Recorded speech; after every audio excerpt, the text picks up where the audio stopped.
Now the latest from ITV News Anglia with Becky, Jago and David Whiteley.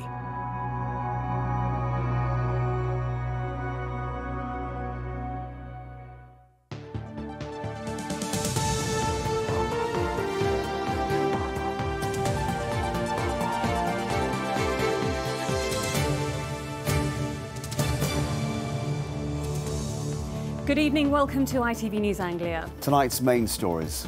Tributes to Sir David Amess, the Southend MP who's been stabbed to death while holding a local surgery. To happen to such a loving man who was well loved and an incredibly hard-working constituency MP, it beggars belief. We're live at the scene where a constituency meeting ended in tragedy for David Amess, described as a true champion of Southend. We'll have the latest on the events in the town. We'll also hear from those he represented in Parliament. I'm here at Sir David's constituency where local people have been speaking of their shock and sadness.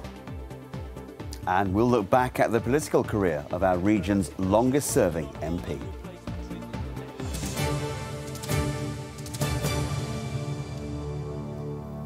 Hello from Becky and me, and welcome to the programme.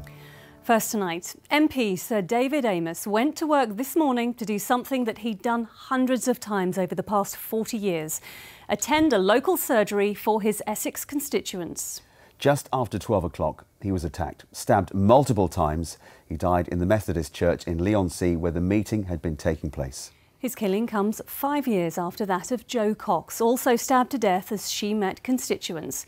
Essex police say a man was arrested at the scene of today's attack on suspicion of Sir David's murder. Well, tonight the Prime Minister paid this tribute to Sir David. He was one of the kindest, nicest, most gentle people in politics. And he also had an outstanding record of passing laws to help the most vulnerable, whether the people who are suffering from endometriosis, passing laws to end cruelty to animals, or doing a huge amount to reduce the fuel poverty suffered by people up and down the country.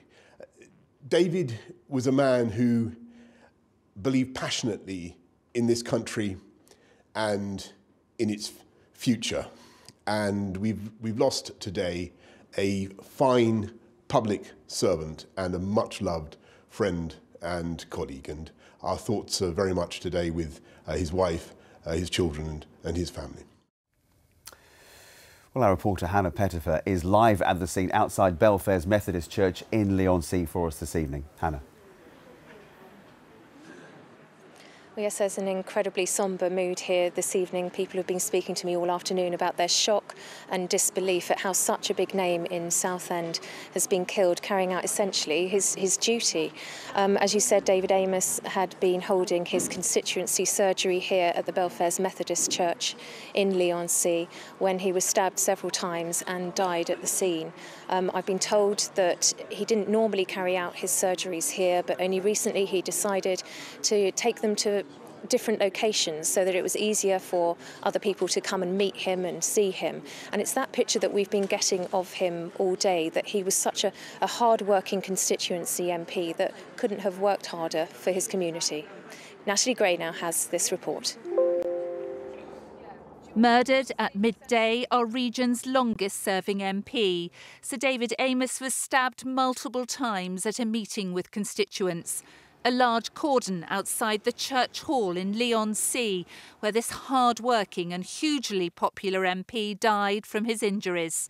Shock and sadness from those who knew him well and those who didn't. We got solid Labour, we got solid Liberal around here. They all still like him. And it didn't matter, he knew what these people were and he'd still help them. He was a proper, as I said, a proper MP, a proper gentleman.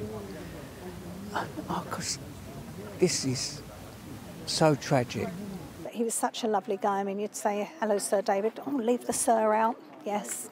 He was very, very personable. Just a very down-to-earth guy, a really nice fella.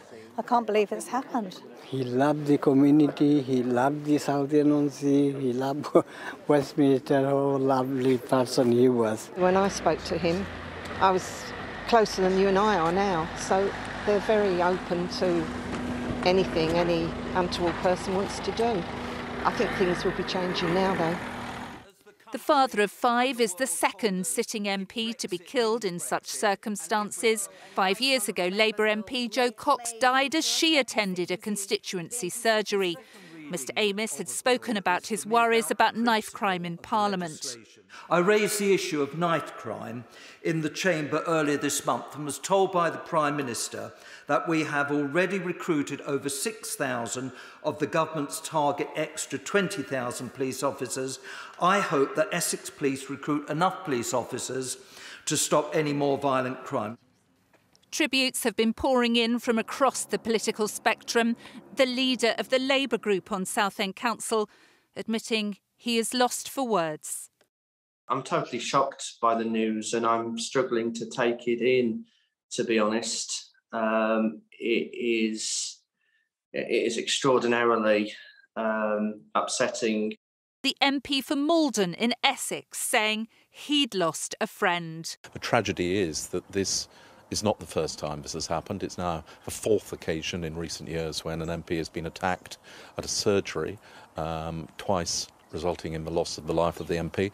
That is incredibly sad, and obviously it will also mean that we need to think about what more can be done to protect MPs, but at the same time we need to remain accessible to our constituents. Part of the job is that we are available, and I don't think that should change. Police say a 25-year-old man has been arrested on suspicion of murder. They said they'd recovered a knife and are not looking for anyone else in connection with the incident. There's an appeal for anyone with information or CCTV footage to come forward. Tonight, as this town mourns the death of their MP, flags are lowered to half-mast here and in Downing Street. Natalie Gray, ITV News. Well, what we've been getting here is a picture of a man who truly loved his job. He'd been an MP for almost 40 years, as you just heard, and he really looked after the people of Southend and the community that he served. Joining me now is a friend and colleague of David Amess, Daniel Nelson. Daniel, thank you for speaking to us. It must be very difficult for people who did know him on a personal level at this time. It's truly shocking. So David was doing what he loved to do best, which was to represent and help the residents of Southend West. He was a true character, and I think from everyone who knew him, we're truly heartbroken. Speaking to me earlier, you said he was a real champion of Southend. You obviously stand by that. Absolutely. So David was passionate to make Southend a city. He was passionate about every cultural event. He was passionate about every music event. He was always there at the forefront of everything, shouting from the rooftop, Southend should be a city, shouting from the House of Commons, Southend should be a city. And we really have lost a champion today, and we can't replace him. Daniel, thank you very much for joining us. So clearly, as we've said, we keep saying it does seem that Southend's really lost its champion today, and a man who was very well loved by many. Hannah, thank you very much. Well, our reporter Tanya Mercer is also in Leigh-on-Sea, part of his Southend West constituency. Good evening, Tanya. What has been the community reaction? Well, there has been a huge sense of disbelief and sadness as people struggle to comprehend what has happened today. Throughout the afternoon, people have been coming to the Conservative Association and Club where Sir David worked to lay flowers. The flag was lowered to half-mast, and in the church just opposite, people were lighting candles. Currently, a mass is being held in memory of Sir David at St Peter's Catholic Church in Eastwood. And just outside his constituency earlier, people told me their reaction to the sad news. Totally shocked. Absolutely. Why would someone do something to someone like this? I just can't believe it.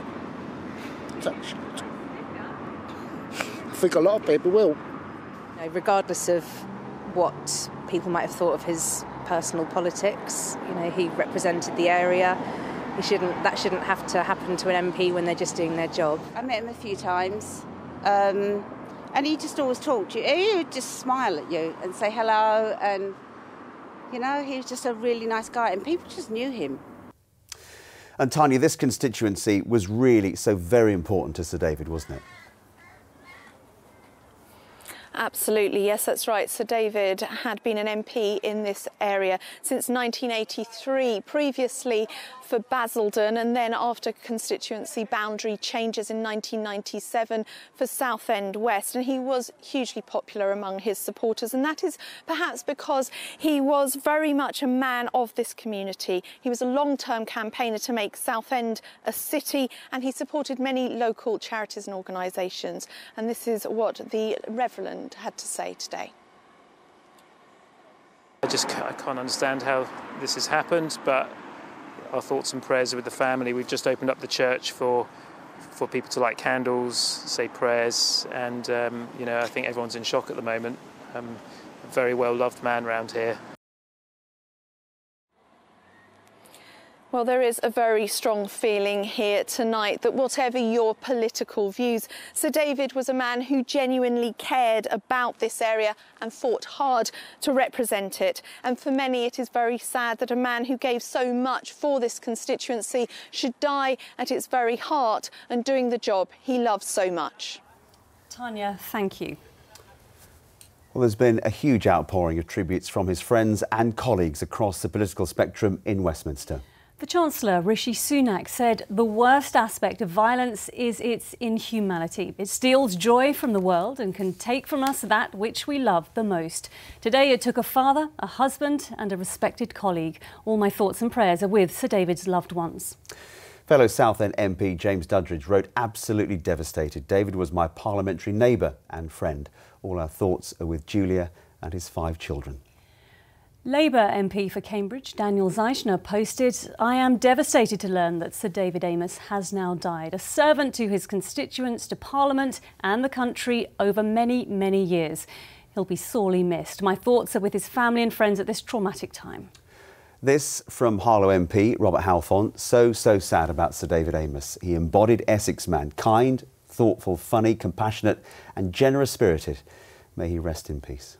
And Mid-Norfolk MP George Freeman tweeted, "David was the embodiment of all that's best in our democracy, unfailingly polite, kind, collegiate and a tireless MP for the people of Basildon and Southend since 1983. Well, our political producer David Hughes joins us in the studio now. And David, another truly shocking day for our democracy. Absolutely. As we've heard, Sir David Amess was the longest serving MP in the Anglia region. A genuine public servant fighting hard for the issues he and his constituents cared about.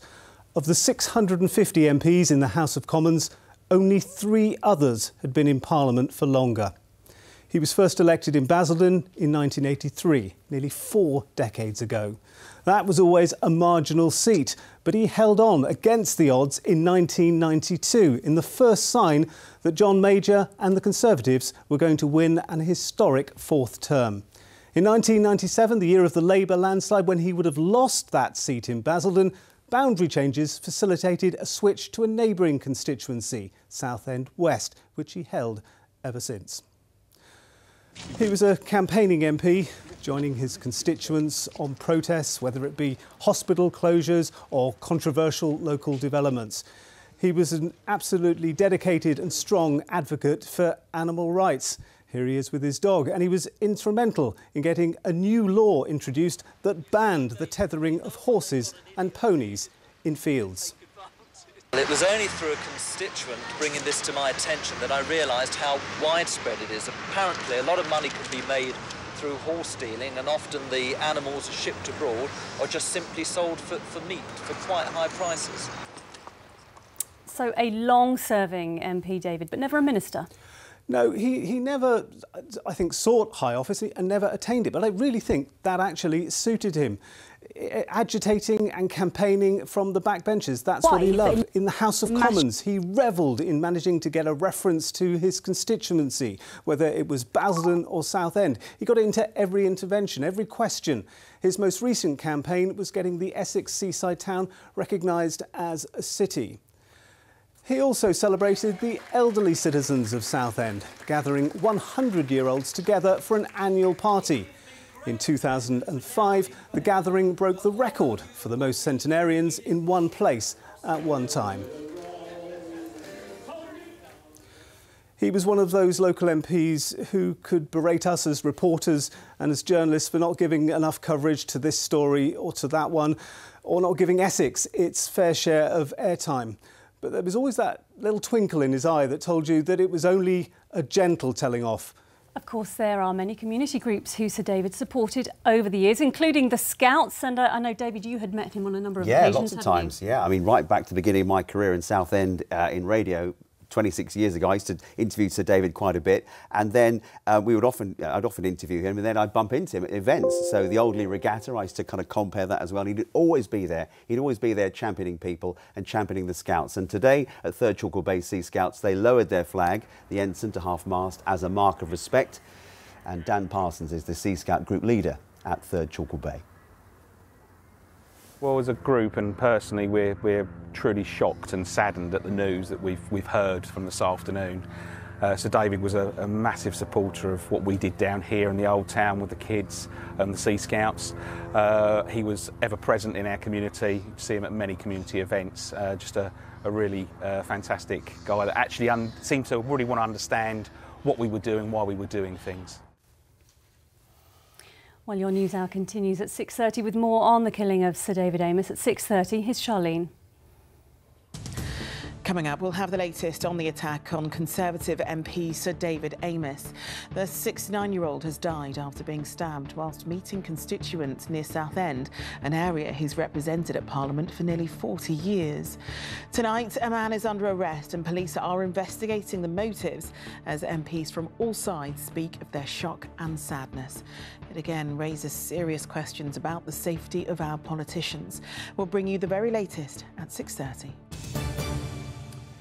Now, in the day's other news, up to 800 butchers from overseas will be granted temporary visas to help deal with the backlog of pigs. A shortage of staff has left some farmers in our region with too many animals waiting to be slaughtered. The news comes just 3 weeks after the government announced a similar visa scheme for foreign HGV drivers to make it easier for them to work in the UK. And under new plans, drivers will be able to make unlimited deliveries or collections within a 14-day period. Liz Summers has more.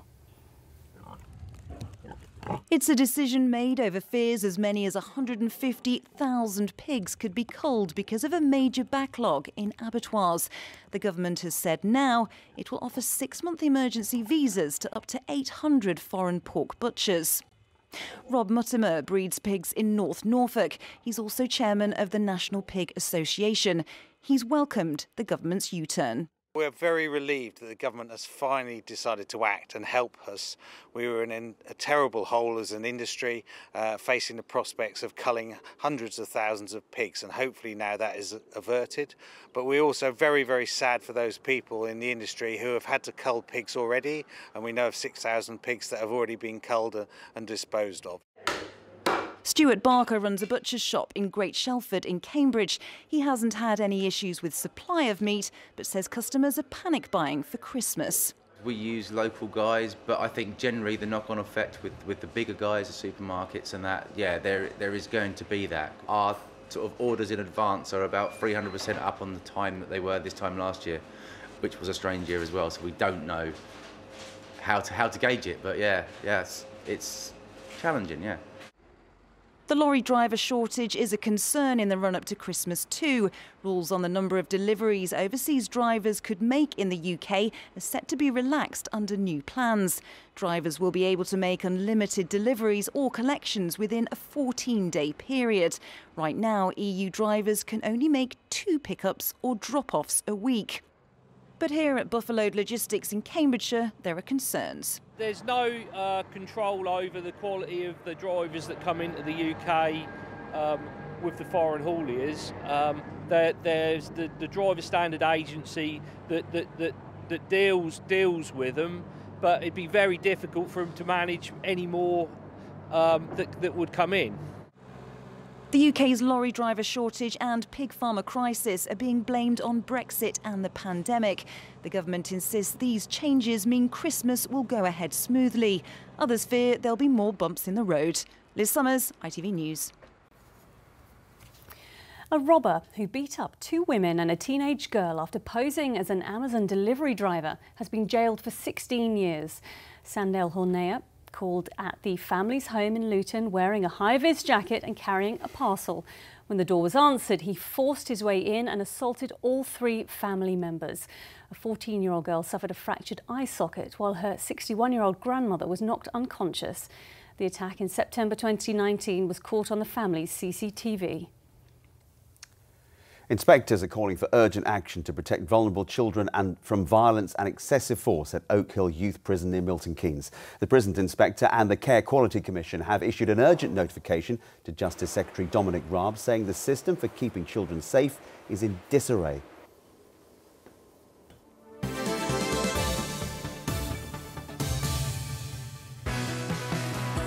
For the love of the game.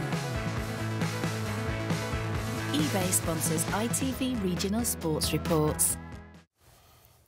We're moving on to sport now. Let's start with cycling, because this time last year, Essex rider Alex Dowsett was preparing his bid to reclaim the Hour Challenge world record until coronavirus struck. Well, the 33-year-old from Malden is trying again next month in Mexico, and he's been fine-tuning his preparations at a purpose-built facility in the region. Donovan Blake was there. It's 19 days and counting for Alex Dowsett. We're at the Sports Engineering Hub at Silverstone, where he'll be fine-tuning his preparations ahead of the Hour Challenge. Let's join Alex now. We're just outside the wind tunnel here, Alex. How much of a help is working here being for you for the Hour? I've done many hours in this wind tunnel and a couple of others. The idea of it is to optimise how slippery I can be through the air, and then in turn that will help me get as close to the hour record as possible, break it or put some distance into it. Really, you know, you can do all the training in the world, but a lot of it is won and lost here. Yeah, I know it's 6 years since you last broke it. You said you still had something left in the tank. Yeah. How much do you think you can push yourself then? I know how much I can push myself. It's just a question of how fast that ends up being. Yeah, in 2015 we rode to a set schedule, a set plan to just simply break the record by the smallest amount to make sure that we did it and didn't risk going too fast and then not being able to sustain that pace. So, and I came out of that knowing that I could have gone further, and it's kind of eaten away at me a little bit for 6 years, and I've always been sort of chomping at the bit to try and take it on again. And yeah, lucky that it's all sort of fallen into place, and we're coming up to D-Day pretty soon. Superb. Wish you well, Alex. Thanks for joining us. Thank you. And Alex's attempt will be taking place in Mexico on November the 3rd. We look forward to that. From Silverstone to Peterborough, where Speedway's new Premiership champions can be found. The Panthers secured their first league title in 15 years by winning the grand final at the East of England Showground last night. They had trailed Bellevue by 2 points from the first leg. However, the team, dubbed Dad's Army because of their average age, rose to the occasion. They built an 8-point aggregate lead, which proved unassailable when Scott Nicholls won the heat, and sparking wild celebrations among the squad. Who can blame him? The combined age of this team is pretty high, but you can't beat experience, and you know, that's what's got us over the line. I mean, the amount of times these boys have pulled it out of the bag and you know, showed so much resilience all year. I was there last time we won it, so it just seems it doesn't really seem 15 years ago, but it is, unfortunately. But the title's back with the Panthers, which we like. To football, and Norwich City striker Timu Pukki became Finland's record goal scorer this week. The Canaries, who are still without a win in the Premier League, will be hoping he can carry that form into their match against Brighton tomorrow. Todd Cantwell, Matthias Norman and Milo Rashika all expected to be fit and available again. Peterborough football fans will be hoping it's their day too in the Championship tomorrow, but Posh have yet to claim a point on the road so far this season. They visit Middlesbrough, where they have drawn 4 times over the years. It's just 1 defeat in 7 for Luton, who travel to Millwall. They haven't won in South East London for 22 years. Now, Cambridge United head coach Mark Bonner is hoping to halt the progress of Ipswich Town, who he calls one of League One's superpowers. The Abbey Stadium is a sellout tomorrow as the clubs go head-to-head in the league for the first time in nearly 30 years. Bonner reckons Ipswich are finding their flow, but believes his players will thrive on the occasion. Elsewhere in League One, MK Dons will be hoping to get back to winning ways when they head to Shrewsbury. Meanwhile, Northampton Town look to end their winless run against Mansfield in League Two, while Stevenage travel to Oldham. And after losing their unbeaten away record last week, Colchester seek their first home win of the campaign against Harrogate. And the U's, along with Ipswich and Cambridge, who will find out who they will face in the FA Cup first round on Sunday. The draw is going to be live on ITV.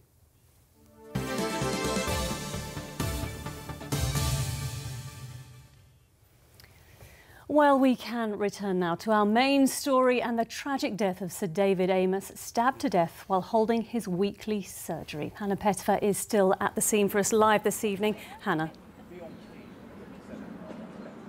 Well, yes, people have started to lay flowers here at the scene. I'm sure they'll continue to do so over time. And just to recap, a 25-year-old man has been arrested on suspicion of murder and he's currently in custody, and police aren't looking for anybody else in connection with this incident. And just as a finishing note, in a recent book written by David Amess, he spoke about the barbaric killing of Joe Cox, saying, "These attacks have rather spoilt the great British tradition of the people openly meeting their elected politicians." So tragic then that in him doing just that, it resulted in the loss of his very own life. Hannah, thank you very much. Right, let's find out what the weekend weather is looking like. We know we've got some unsettled conditions. It actually felt very chilly this afternoon. Let's find out how things are looking for the weekend and the week ahead. Here is Chris.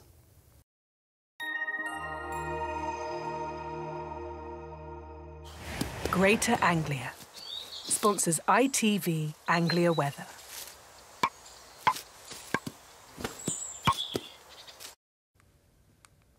Hello there. Very good evening to you. A chilly start to today, and there has been some sunny spells across the region too. A cold front last night pushed its way southwards, and we've seen some legacy cloud just hung back on that through part of today, but for most of us we've seen some sunshine.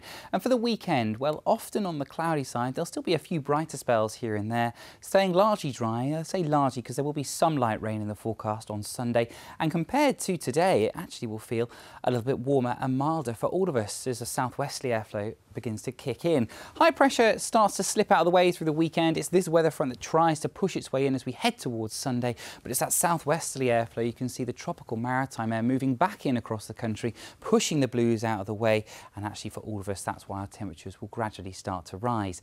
So as we go through the rest of this evening and overnight, we've got clearer skies out across eastern areas like West Norfolk, North Cambridgeshire. The further west you are, Northamptonshire, Milton Keynes, here more cloud, and where the cloud is thick enough at times it will produce the odd splash of light rain or drizzle. Chillier under clearer skies, temperatures dipping to around 4 or 5 degrees Celsius for King's Lynn, but holding up around 7 to 8 degrees elsewhere across the region. We start Saturday morning then, partly cloudy through the morning, and again we'll have some light rain, but I think for most of us tomorrow it will be dry. A few clearer breaks here and there too, so a little bit of sunshine at times, but actually a little bit warmer in that sunshine as well. Temperatures coming in between 15 to 16 degrees Celsius, a little above average for the time of year, and 16 there is 61 in Fahrenheit. Now for Sunday, that weather front that we spoke about starting to make inroads across the UK, moving its way eastwards. Slow progress on this, and you'll notice that that rain does tend to fizzle out. So looking at the detail for Sunday then, we start largely dry, partly cloudy skies yet again, the cloud thickening at times as that rain begins to move its way in from the west. I'm still a little uncertain about the exact detail of the rainfall on Sunday, but it will be a wetter day than Saturday, but still fairly hit and miss with temperatures 15 or 16 degrees. As we go into the start of the new working week, it does stay fairly mild though, but it looks like we stay with the fairly unsettled theme. Bye-bye. Greater Anglia sponsors ITV Anglia Weather. Well, we would like to finish our programme this evening by paying our respects from the team here at ITV News Anglia to Sir David Amess, who served our region for almost 4 decades, and to send our condolences to his wife Julia and their 5 children. There will be many of you, of course, who've been helped by him over the years, who'll be feeling shocked by his death today. Of course, the community in Leigh-on-Sea and all of Southend West, the whole constituency there, feeling so bruised by what has happened today in that area. We will hand you over to our colleagues now in London for more on this story, but from the team here at ITV News Anglia, good evening.